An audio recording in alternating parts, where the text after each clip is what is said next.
നമസ്കാരം, മലയാളി വാർത്തയിലേക്ക് സ്വാഗതം. ഹമാസിനെ ഒഴിവാക്കിക്കൊണ്ട് യുദ്ധാനന്തര ഗസ എന്ന പദ്ധതി ഇസ്രയേലിന്റെ വെറും വ്യാമോഹം മാത്രമാണെന്ന് ഹമാസ് നേതാവ് ഇസ്മായിൽ ഹനിയ. ഭീകരരെ പിന്തുണയ്ക്കുകയും അവർക്ക് സാമ്പത്തിക സഹായം നൽകുകയും ചെയ്യുന്നവരെ ഗസയിൽ പ്രവേശിക്കാൻ ഇനി താങ്കൾ അനുവദിക്കില്ല എന്ന് ഇസ്രായേൽ പ്രധാനമന്ത്രി ബെഞ്ചമിൻ നെതന്യാഹു പറഞ്ഞിരുന്നു. ഇതിന് പിന്നാലെയാണ് ഹനിയയുടെ പ്രതികരണം. എന്നാൽ ഇസ്രയേലുമായുള്ള യുദ്ധം അവസാനിപ്പിക്കുന്നതിനും വെസ്റ്റ് ബാങ്കിനെയും ഗസയെയും പുനർക്രമീകരിക്കുന്നതിനുമായി ബന്ധപ്പെട്ടുള്ള ഏത് ചർച്ചകളും നടത്താൻ തയ്യാറാണെന്നും ഹനിയ പറയുന്നു.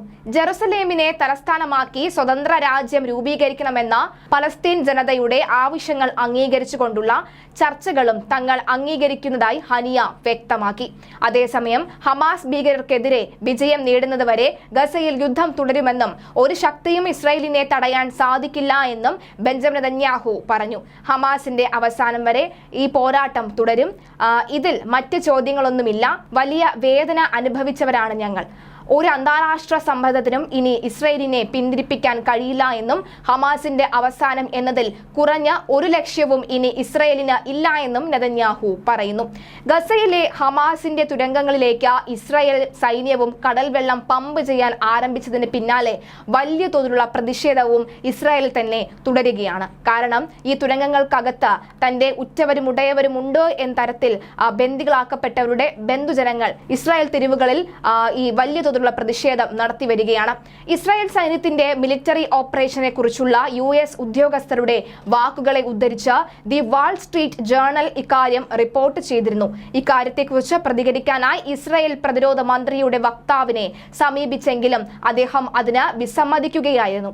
ഇസ്രായേൽ സൈന്യത്തിന്റെ ഈ നീക്കം ഗസയുടെ ശുദ്ധജല ലഭ്യതയെയും വിതരണത്തെയും സാരമായി ബാധിക്കുമെന്ന് ഇതിനോടകം തന്നെ മുന്നറിയിപ്പും നൽകിയിട്ടുണ്ട്.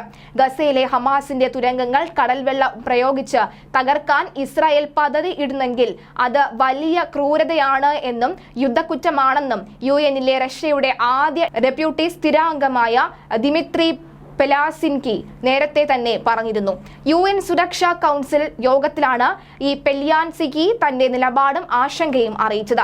ഇക്കഴിഞ്ഞ ദിവസങ്ങളിൽ ഇസ്രായേൽ വെള്ളപ്പൊക്കത്തിലൂടെ ഗസ മുനമ്പിലെ തുരങ്കങ്ങൾ കടൽ വെള്ളം ഉപയോഗിച്ച് തകർക്കാൻ പദ്ധതിയിടുന്നതായി ഞെട്ടിക്കുന്ന വിവരങ്ങൾ പുറത്തു വന്നിരുന്നു. നിലവിൽ ലഭ്യമായ വിവരങ്ങൾ അനുസരിച്ച് കടൽ വെള്ളം പമ്പ് ചെയ്യാൻ പൈപ്പുകളും പമ്പുകളും അടക്കം സിസ്റ്റം IDF സജ്ജീകരിച്ചിട്ടുണ്ട് എന്നാണ് പറയുന്നത്. ഇത് വലിയ തിരിച്ചടിയാകാനുള്ള സാധ്യത ഏറെയാണെന്നും വാർത്തകൾ വന്നിരുന്നു. ഇതിന് പിന്നാലെ വെള്ളപ്പൊക്കത്തിലൂടെ ഗസയിലെ തുരങ്കങ്ങൾ നശിപ്പിക്കുവാൻ ഇസ്രായേൽ പദ്ധതി ഇടുന്നത് ചർച്ചകൾ വ്യാപകമായി തന്നെ മുന്നോട്ട് കൊണ്ടുപോവുകയാണ്. ഇതിൽ നിന്നും പിന്നോട്ടില്ല എന്ന് തന്നെയാണ് നിലവിലെ റിപ്പോർട്ടുകൾ.